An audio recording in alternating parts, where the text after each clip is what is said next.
Please என்னோட சேனலை subscribe பண்ணுங்கள். அதுக்கு பக்கத்தில் இருக்கிற பெல் ஐக்கானை கிளிக் பண்ணுறதுனால லேட்டஸ்டான குக்கிங் ரெசிபியை நீங்கள் பார்க்கலாம்.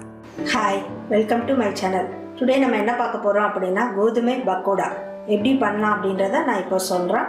1 கப் கோதுமை எடுத்துக்கோங்க, அதாவது 500 கிராம் கோதுமை. முருங்கையில் வந்துட்டு ஒரு கைப்பிடி அளவு எடுத்துக்கோங்க. கடலைப்பருப்பை நான் தண்ணியில் போட்டு ஊற வச்சுருக்கேன். 1 கப் வெங்காயம் எடுத்துக்கோங்க, அதாவது இந்த வெங்காயம் வந்து 100 கிராமு. 2 பச்சை மிளகாய், 1 ஸ்பூன் சில்லி பொடி, உப்பு வந்து உங்களுக்கு எவ்வளோ தேவையோ அந்தளவுக்கு போட்டுக்கலாம், கருவேப்பிலை கொஞ்சோண்டு.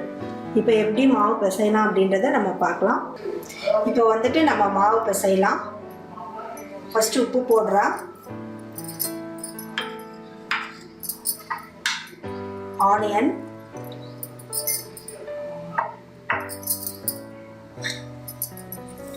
கருவேப்பிலை,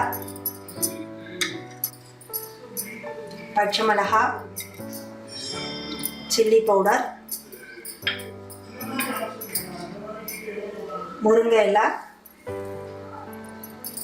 நீங்கள் இதில் தேங்காய் கூட ஆட் பண்ணிக்கலாம். கடலைப்பருப்பு நீங்கள் பண்ணுறதுக்கு முன்னாடி ஒரு 10 மினிட்ஸ் முன்னாடி சுடு தண்ணியோ இல்லை நார்மல் தண்ணியிலையோ நீங்கள் போட்டு ஊற வச்சுருங்க. இப்போ எல்லாத்தையும் போட்டு மிக்ஸ் பண்ணுறேன். இப்போ பாருங்கள், மாவு ரெடி ஆயிடுச்சு. இப்போ நம்ம எப்படி போடலாம் அப்படின்றத நம்ம பார்க்கலாம். இப்போ ஆல்ரெடி நான் வந்துட்டு எண்ணெயை காய வச்சுட்டா.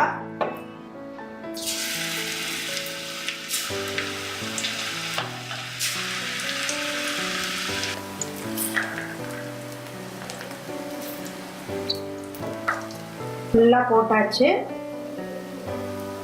நல்லா இந்த மாதிரி திருப்பி போட்டுக்கோங்க.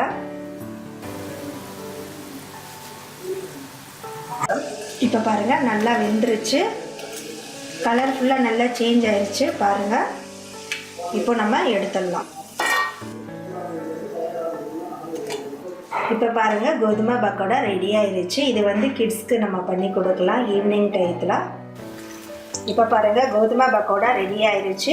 ஈஸியான ரெசிபி தான், நீங்களும் ட்ரை பண்ணுங்கள். ட்ரை பண்ணி பார்த்துட்டு கமெண்ட் பண்ணுங்கள். இந்த வீடியோ பிடிச்சிருந்தா என்னோட சேனலை சப்ஸ்கிரைப் பண்ணுங்கள் ஃப்ரெண்ட்ஸ். அடுத்த வீடியோவில் நம்ம பார்க்கலாம். Thank you, bye bye.